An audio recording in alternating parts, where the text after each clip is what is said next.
Can we pre-approve this, Brian, before you put it up? So anyway, I'm sure we'll cover a lot of things that'll probably irritate people, and some guys will agree with. Because anytime you talk about this, there's like these far opposing sides of the fence, and there's some middle of the road. So I just can't buy into the whole face paint thing. That's so like special ops. You put it on, you just feel. But then you got to wash your face.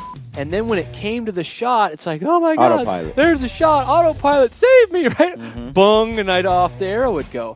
And I answered him, but I'm asking you that I want to hear question. your answer. No, I want to hear your answer. This is Joe Rogan, and you're listening to The Gritty Bowman. Right? If you go into that shot and you're expecting autopilot to just run itself, it will. But autopilot's not a very good shot. That's right? a horrible realization. But when a big buck comes out, you've got all those other things going, oh my gosh, I'm going to be a hero, this and that. And you're thinking of the future. The goal is to keep yourself in the present. You just aim, and that's as most control as you can have over that thing is just watch it to keep it. And then you actively make the decision, okay, here I go. And you start that movement. And you're moving at a rate that you can stop or modify, a closed-loop control system. And you stay in that, and that's what takes the concentration. You've got to go into these high-stress situations with a very specific blueprint. And, when you shoot that perfect arrow, you ask yourself some questions like, number one, what was I thinking about during that shot? Mm-hmm. Number two, what was I saying to myself during that shot? Question number three, could I have stopped it? All right, folks, welcome to the Gritty Bowman podcast. We're here at the ATA show in Indianapolis, Indiana, and I am here with my friend Joel Turner from Iron Mind Shooting. I'm going to use two stools, Joe. Get after it. Joel, because my butt is killing me. I bet. I've been sitting on these stools for 2 days. Right. So I like all the space back here. Yeah.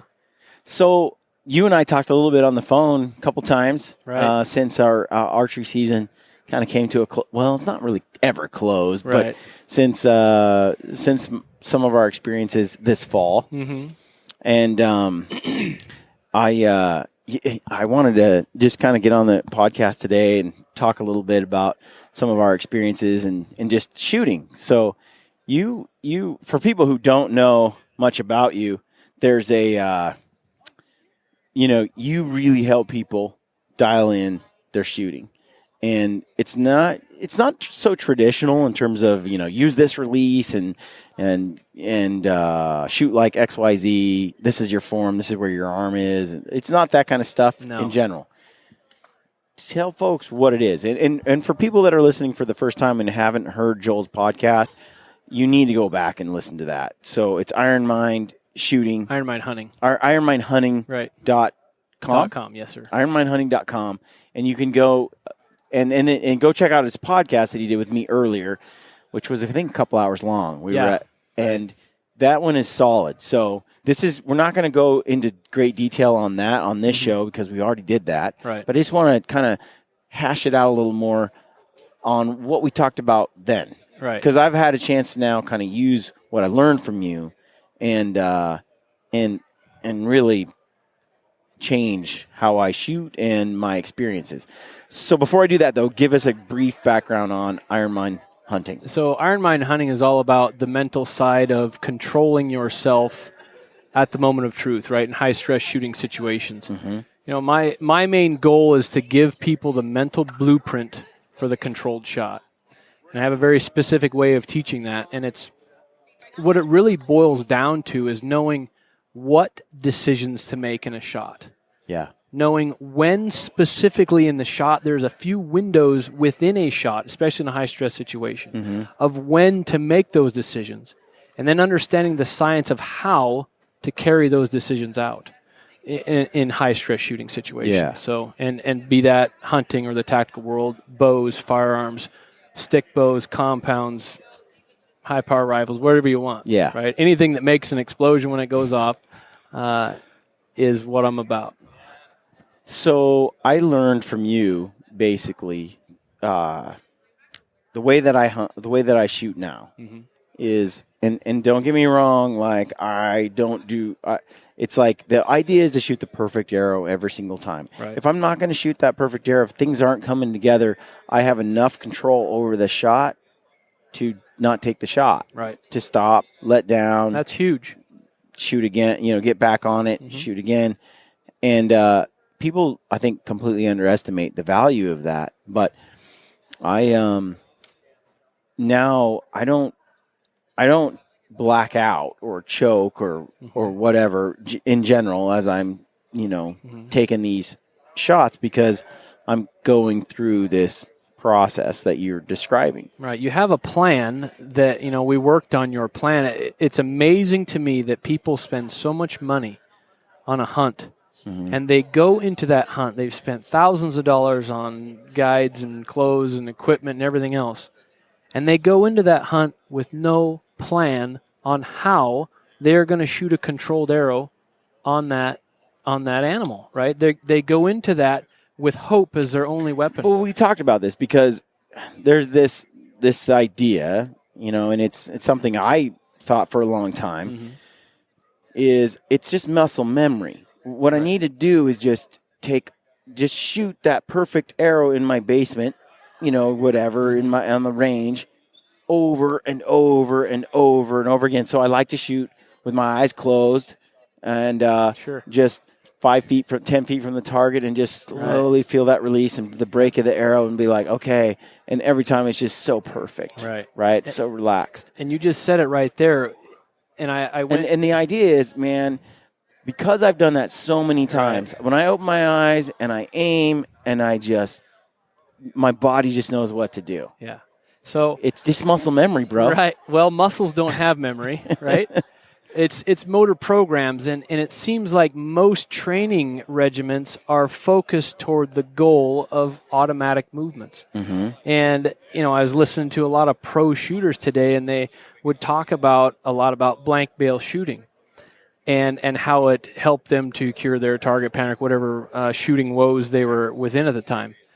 But those skills, it's not about, people blank bail to get a feel and to supposedly groove that feel into the subconscious. Like it's in my mind that if I do that enough times, then in the moment of truth, my body's just going to kick in, and I'm just going to do this perfect shot without, it's just going to be like so old hat, so perfect. The problem is that there is no transfer, because it is taught that way, that if you do enough repetitions, this training, you can fall back on your training. Right. But the problem is people don't go quite deep enough in the blank bale shooting. It's not that you got the feel. It's how did you get that feel? What decisions did you make in that one shot, be it on a blank bale or on a target? What decisions did you make to even get yourself into the process for that one shot? Right? If you go into that shot and you're expecting autopilot to just run itself, it will. But autopilot's not a very good shot. That's a horrible realization, too. Right, it is. When you get there and you're like, gosh, autopilot actually didn't help me. No. Why is that? There is no transfer between this blank bale shot and actual high-stress shooting event. It's because you've grooved it into the subconscious, but now you are taking an actual shot that is aimed. And the core problem of shooting, again, is that your mind will not allow you to cause your body impact as a surprise. So it will always link pre-ignition movements to that. And another way of saying it is there's going to be recoil from a shot, and so you brace for it. Yeah. And you do that subconsciously or involuntarily. Yeah. Automatic movements, which is seemingly the goal of most training regiments, are linked to recoil bracing. They're not a process. You're just expecting to smell unicorn farts and everything's going to be sweet, right? It's not going to happen that way. You've got to go into these high stress situations with a very specific blueprint. And when you shoot that perfect arrow, you ask yourself some questions like, number one, what was I thinking about during that shot? Number two, what was I saying to myself during that shot? I should be able to recite the exact words and the rhythm I said those words. Right. How did I get myself to concentrate on that movement? Well, that runs through words, and we talked about that before. Yeah, keep going. So question number 3, could I have stopped it?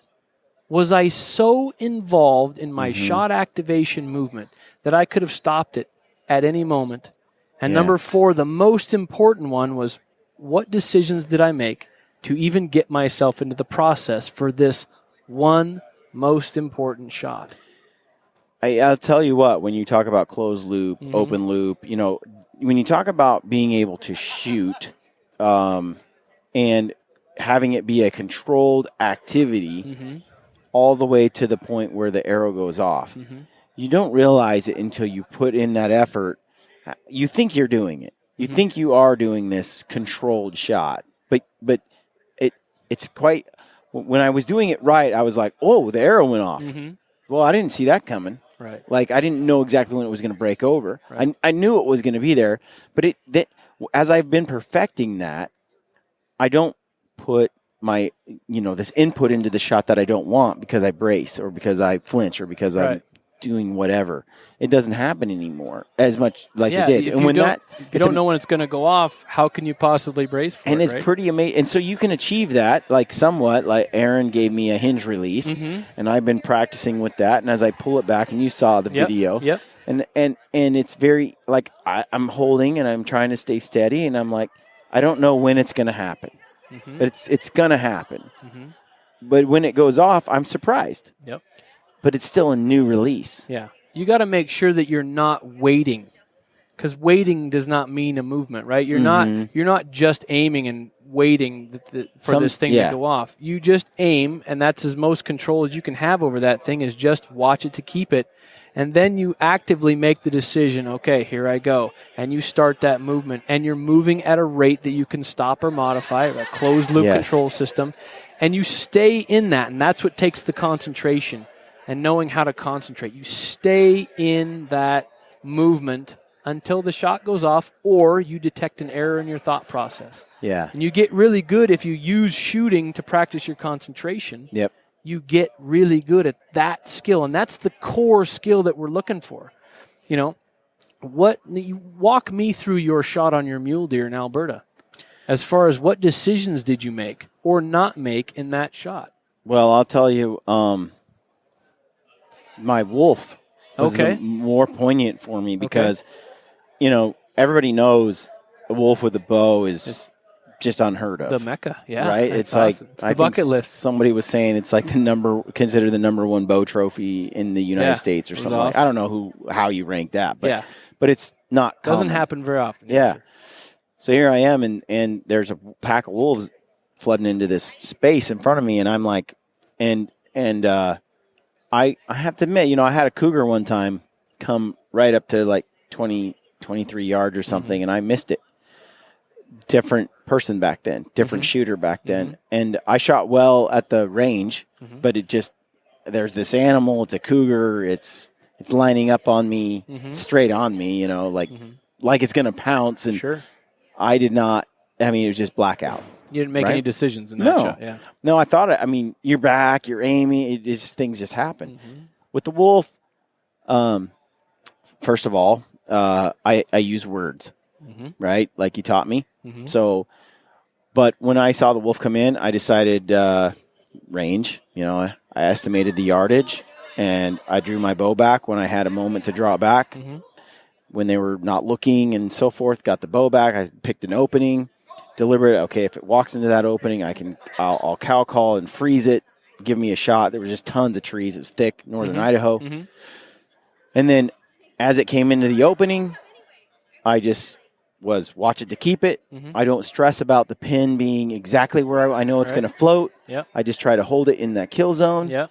And then I was using the Carter release, one of those that you had given me, which was different than the Scott that I had used, the mini goose that I had, where if I just barely touched it, it'd go off. Yep.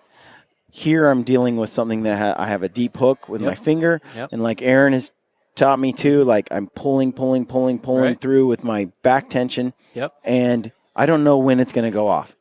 I'm saying watch it to keep it. I got the pin on there, and I'm saying pulling. It's what I say. Yeah.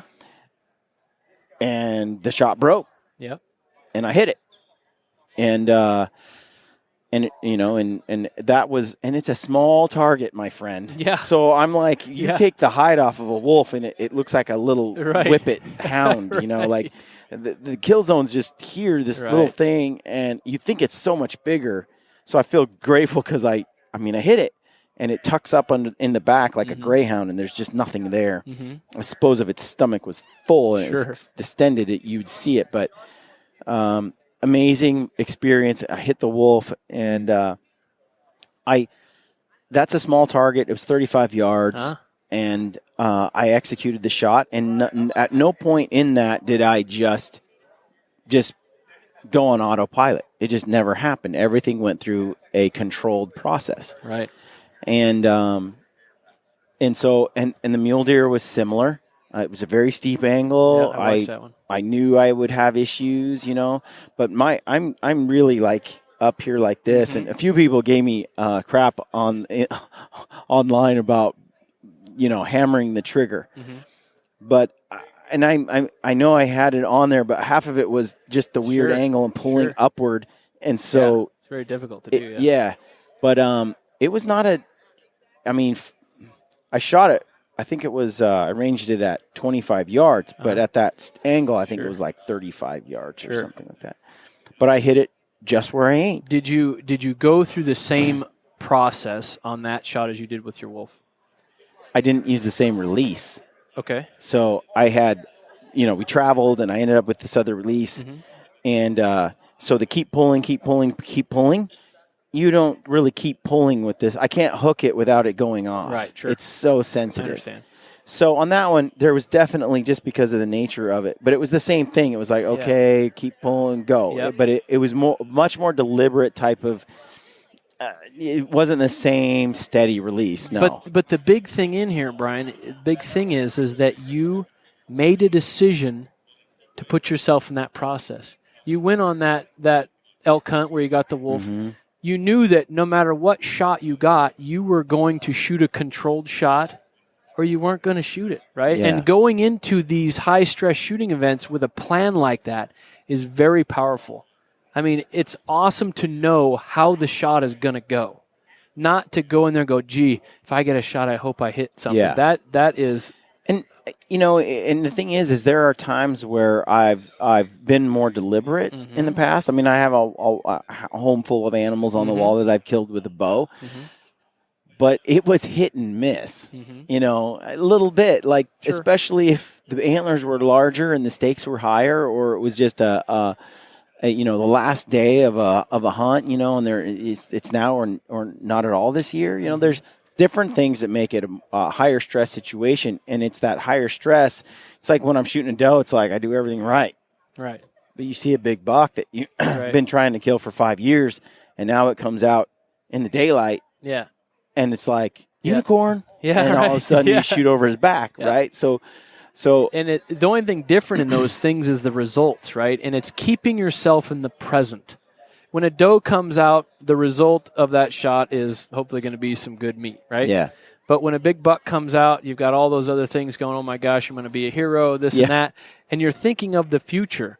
The goal is to keep yourself in the present. And that's making those decisions to keep yourself in that present That's an interesting process. Perspective because, with the doe, I'm in the present process because I'm kind of indifferent It's whether easy to I make hit that it or don't decision. hit it. Yeah. But on some other animals, I'm already celebrating my hands on the antlers and the not that I'm this big trophy hunter, but especially a buck I've been chasing for 5 years and has eluded me. It's like I'm already like feeling the victory instead of being in the present moment. Oh my God, it's a 6x6 is not the mantra you want to have. Right. So keeping yourself in the present. Oh my gosh, that's a wolf. Yeah, right. Like it's like that didn't cross my mind at all. It was just execute the plan in the moment. And really you putting yourself in that process and making those decisions is seemingly this lost skill. Yeah. Right. Like I said, I listened to lots of pro shooters here at the ATA, and I heard a lot of things about, how they got to where they got to, and blank bale shooting and this and that. Yeah. But Nobody talked about that decision that they made years ago where they shot one arrow. Yeah. And they made a decision, and they said, a lot of the pros said they used to have target panic, right? And now they talk a lot about blank bail and all this stuff about how they got out of target panic. But they forgot about the original decision on that one arrow when somebody handed them a back tension release or whatever it was, whatever their turning point was, when they went to full draw and they said, this time I'm going to do this right. And they worked through that shot, and they shot that arrow perfectly. And then they realized and they analyzed how they did it. And they took that blueprint and they put it into the next shot and the next shot and the next shot. And now they're pros. The problem is that now they're pros and they forgot the original decision. And that's what's not taught. What decisions to make, when to make them, and how to carry them out. Yeah. So that's what's, I keep hearing this over and over again. And I want when people like you shoot a good shot, I just want you to analyze it for a second, right? And come out of that going, I know exactly how I did that. Yes. I'm going to take that information, I'm going to take it to the next shot of a lifetime, and the next one, and the next one, and the next one. Well, I'll tell you what, when I'm at full draw and I can tell it's not going to be a good shot, and you can tell. And I'm like, this isn't the shot I want. And I let down. You have the ability to do that now because you're moving at a rate that you can stop. I'm in that. I'm controlling it. It's so easy to, in that moment, go, well, I'll shoot this arrow and then I'll control the next one. Yeah. I'm already there. Let's just let it rip and then do it the next one. Well, that, Aaron goes, that is target panic. Yeah. Right? Like that is the very thing you're not supposed, the very thing that you're trying to avoid. You just let her rip. Yeah, you let autopilot shoot that one for you. Anytime you let your subconscious tell itself when to release, it will always link pre-ignition movements. Yeah. It's tricky stuff, man. I mean, it's so simple, and yet some people are listening going, I don't get it. Yeah. What are you talking about? Yeah, when you know the pathways and how to concentrate and what decisions, like I keep talking about these decisions, they are the crux of the matter. Yeah. When you know how to do all this stuff, how to do it, not just what to do. I don't teach you, well, I do teach you what to concentrate on, but I also teach you how to actually do that in extreme stress situations. And it's not difficult. It's systems that you've used your entire life, but now they're put to a very specific purpose. Yeah. Where can folks get a hold of, if they have a target panic or they're having issues, you travel and you do some stuff. Tell folks about that and what other tools you have available that can help shooters. I do travel all over the country doing these shooting clinics, target panic and shot control. But because I couldn't travel all over the place, I made my online course. And that's available on my website, ironminehunting.com. I also wrote a book on the subject, and I can guarantee you it's information that is not out there. Yeah. And it's the information that we are all seeking. I mean, it took me a lifetime to figure this stuff, a lifetime of failure to figure this stuff, and the analysis of that failure and the analysis of my successes. And now I can tell you that, I can honestly say that I have unlocked the code to the controlled shot. And I know how to transfer that to other people. That's the beauty of it. It doesn't mean that you won't mess up, I think, because to me it's like every day there's a roll call. Which guy are you going to be? The one that uses controlled shooting or the one that just goes on autopilot? Yeah, but that's a choice that you make. And I just wrote I have a monthly newsletter that comes out, and the title of it is You Choose to Miss. Yeah. Right? If you don't choose to be in control, then you automatically default to the subconscious autopilot. Well, you have that classic statement that I've thrown on the front of the podcast a number of times, which is good shooting does not equal good concentration. Right. Good concentration equals good shooting. Right. And there are guys who can shoot really well without good concentration. But in the moment of truth or under pressure, it's just like the Broken Arrow Tour. I've been listening to my buddy Sean Negray, who runs the Total Archery Challenge and has been running the Broken Arrow Tour. And for those who don't know, you've got this target, like a 3D type target, but then it's got a metal plate covering everything except for that kill zone. And that kill zone can be the heart the lung size, and then it shrinks down to a little bit smaller, and then down to just the size of a half a dollar. And you, as the shooter, as in this tournament, you get one arrow, and you got to go through, I don't know, let's say five targets. Each time, the hole gets smaller and smaller and smaller. Now, you'll see these guys who can group, it's like a 28-yard shot. They can make that shot all day long in the X. Right. And then you throw that metal thing up, and they're shattering arrows. It pulls the future thinking out because the result of that shot might be a broken arrow and all of everybody watching, right? So it pulls the future thinking, brings that to the forefront. You're not in the present. No, the it's skill, not a controlled shot the anymore. The skill is bringing yourself back. And if you don't practice that skill, again, it's never going to just happen. Again, it's about concentration because when you take that shot and you're grouping 28 yards and you're doing Robin Hoods, right? Without the pressure, you have, like you said, good shooting, but not good concentration. Right. And then so it's really more about concentration than it is the shooting. That's the first step. Yeah. Surely later down the road, yes, you'll want to improve your shooting, right? Like how you hold it, how you release, Once you have that mental control and you know the decisions and you have that mental control, then you can tweak any portion of your form that you want to find the most accurate aspects of your form. Yes. But until you have that, a guy that's just grouping like crazy and then goes to a metal target doesn't know how he's doing it. No, it's not unlike buck fever, right? How many guys are just lethal on the 3D range and then they go out and they miss all the time? It's what you're talking about. It's that concentration piece. It's that decision. And so that's been the biggest thing for me. I still don't have like the best release and the best form and all that kind of stuff. I'm working on that. But what I do have is I do every time. There's a roll call every day. Am I going to be the guy that controls his shot or the guy that just autopilots? And every day I make that choice, it gets easier and easier for me to also just not take shots that aren't going right. Yeah. You're practicing your concentration, and that is the core skill of this whole thing. And with that comes this installation against target panic. Yeah. Right? I've never really had target panic the way that some guys describe it. Sure. And it doesn't quite make sense to me.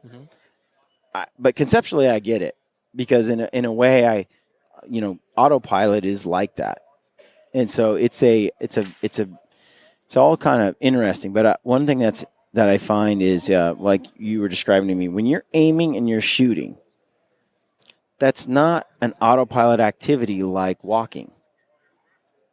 Like I don't have to deliberately think about walking. Right. But I do if I'm going to walk on a balance beam.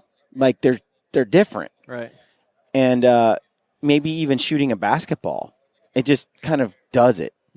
And that's normal. But shooting isn't like that.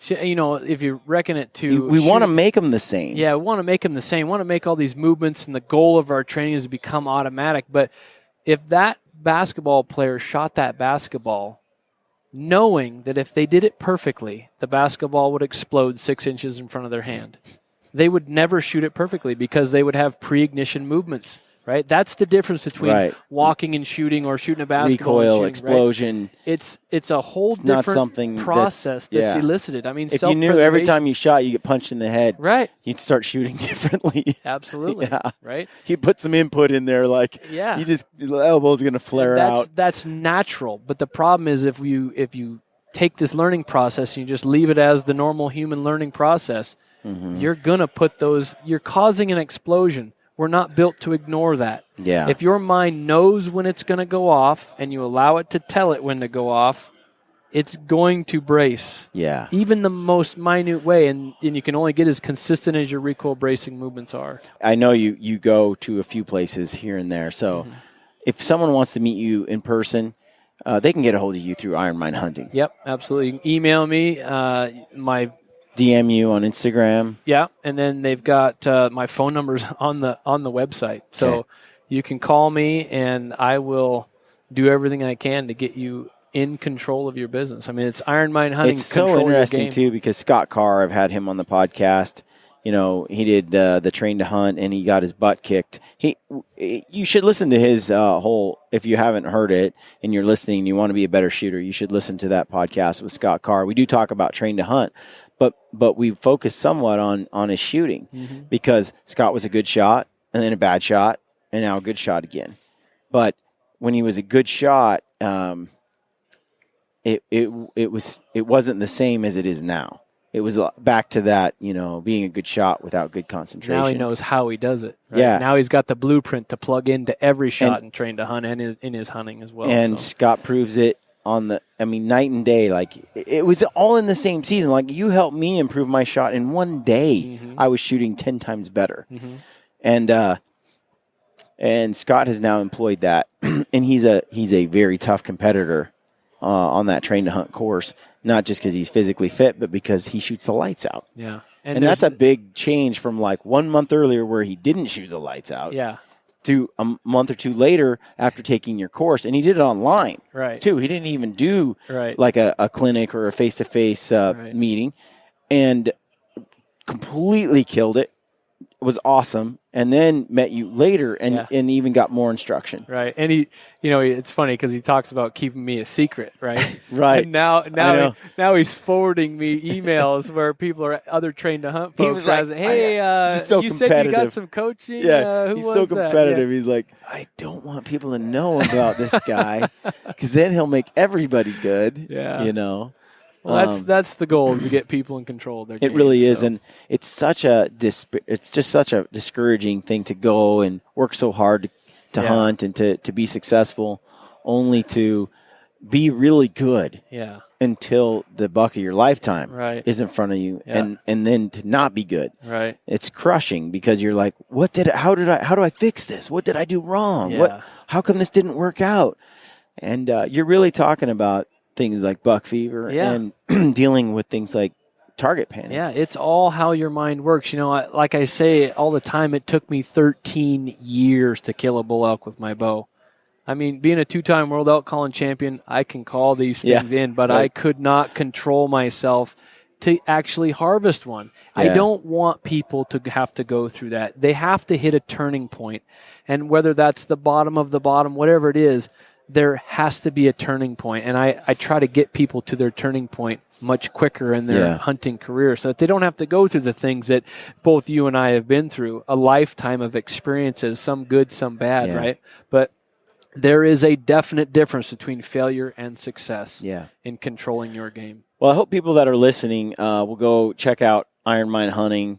And if you're having trouble, lean on Joel. There's also, if the concepts seem weird to you or you're not grasping it, dude, get the course and go through it, because you have some teaching aids and concepts that help you understand what we're talking about. And if you're having trouble with that, again, my phone number is on the website, so you can call me. This is my life quest, is to get people in control of their stuff. Yeah. So, well, Joel, thank you again. Appreciate you coming on the podcast. Thanks, buddy. Nice job, brother. All right, thanks, man. Stay gritty. You too. The future of public lands. All of us own them, all of us use them. Political activists are demanding us to hand over the public lands where the state's legislators could transfer and control these lands. U.S. citizens own 640 million acres of public lands, which creates 6.1 million jobs and generates $646 billion per year. States have been selling off land to pay bills for over 100 years, thus closing access to the public. 39% of original 64 million acres have been sold. The cost of land management would break most state budgets. For instance, who will pay the hundreds of millions of dollars to fight major wildfires each year? It doesn't matter how many promises are made. The financial reality is it will force states to have to sell off our public land. President Theodore Roosevelt said, "We must preserve our lands for future generations, not merely to the people now alive, but to the unborn people. Our duty to the whole bids us restrain an unprincipled present-day minority from wasting the heritage of these unborn generations."